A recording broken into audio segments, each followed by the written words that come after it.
गणेशाय नमः। दुर्गा सप्तशती के पाठ में देवी कवच, अर्गला स्तोत्रम और कीलक का पाठ भक्तों आवश्यक माना जाता है। अगर हम दुर्गा सप्तशती का पाठ करते हैं तो इसमें ये तीनों पाठ हमें करने चाहिए, तब पूर्ण फल की प्राप्ति होती है। तो भक्तों, मैं देवी कवच का हिंदी में और अर्गला स्तोत्रम हिंदी में मैं अपने चैनल पे वीडियो डाल चुकी हूँ, आप वहाँ से सुन सकते हैं। अब आज हम डालेंगे कीलक पाठ को करेंगे आज हम। तो कीलक पाठ क्या कार्य करता है? कीलक पाठ जो है, कीलक पाठ का अध्ययन, उसका श्रवण ज्ञान चाबी का कार्य करता है।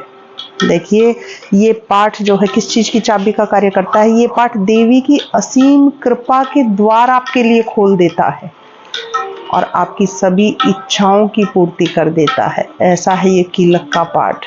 इस स्तोत्र के पाठ से मनुष्य सभी प्रकार के ऐश्वर्य प्राप्त कर सकता है, मन चाहे जीवन साथी को पा सकता है और अपने सौभाग्य में वृद्धि कर सकता है।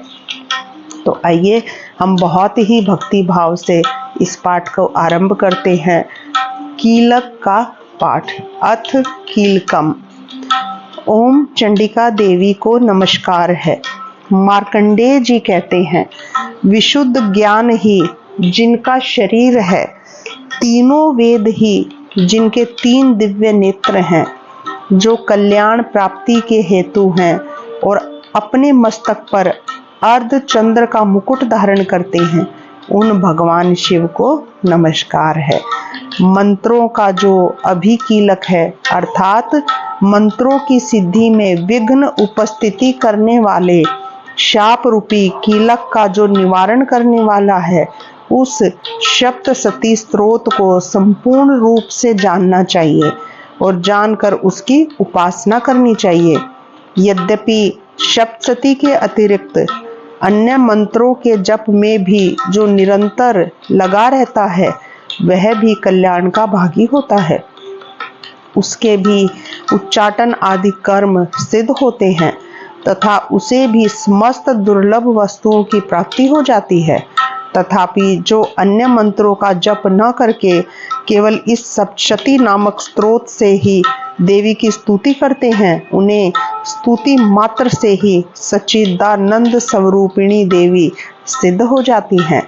उन्हें अपने कार्य की सिद्धि के लिए मंत्र, औषधि तथा अन्य किसी साधन के उपयोग की आवश्यकता नहीं रहती है।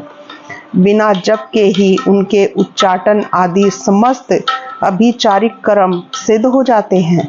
इतना ही नहीं, उनकी संपूर्ण अभीष्ट वस्तुएं भी सिद्ध हो जाती हैं। लोगों के मन में यह शंका थी कि जब केवल सप्तशती की उपासना से अथवा सप्तशती को छोड़कर अन्य मंत्रों की उपासना से भी समान रूप से सब कार्य सिद्ध होते हैं, तब इनमें श्रेष्ठ कौन सा साधन है? लोगों की शंका को सामने रखकर भगवान शंकर ने अपने पास आए हुए जिज्ञासुओं को समझाया कि यह सप्तशती नामक संपूर्ण स्तोत्र ही सर्वश्रेष्ठ एवं कल्याणमय है।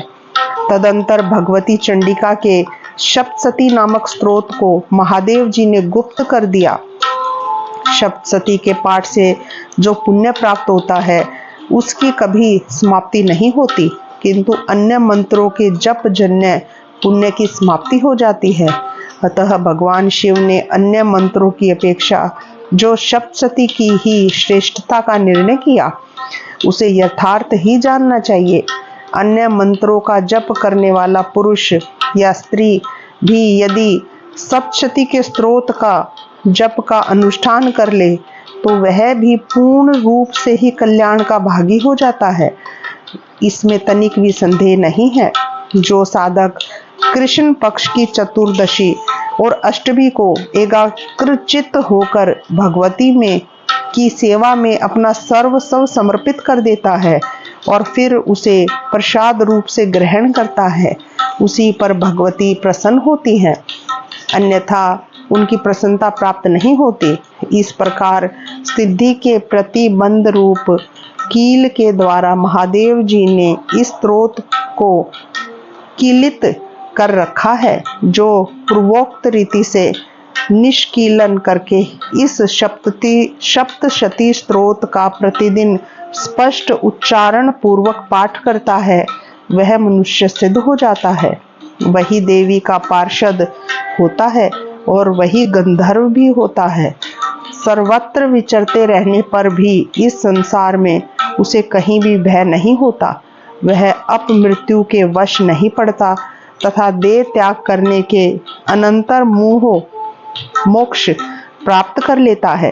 अतः कीलन को जानकर उसका परिहार करके ही सप्तशती का पाठ आरंभ करें। जो ऐसा नहीं करता उसका नाश हो जाता है।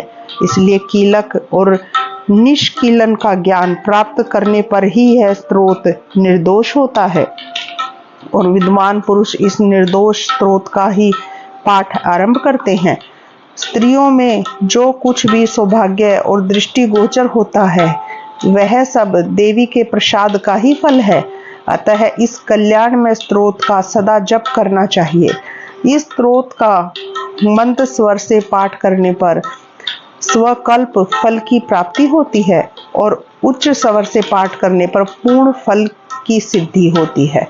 अतः उच्च स्वर से ही इसका पाठ आरंभ करना चाहिए। जिनके प्रसाद से ऐश्वर्य, सौभाग्य, आरोग्य, संपत्ति, शत्रुनाश तथा परम मोक्ष की सिद्धि होती है, उन कल्याणमयी जगदम्बिका की स्तुति मनुष्य क्यों नहीं करते हैं। इति ही देव्या कील स्तोत्रम संपूर्णम। बोलिए दुर्गा माता की जय हो। यहाँ पर ये कीलक का पाठ संपूर्ण होता है। भक्तों, आप मेरे चैनल को सब्सक्राइब करें और इस वीडियो को माता दुर्गा की कृपा पाने के लिए ज़्यादा से ज़्यादा शेयर करें। बोलिए दुर्गा मैया की जय हो।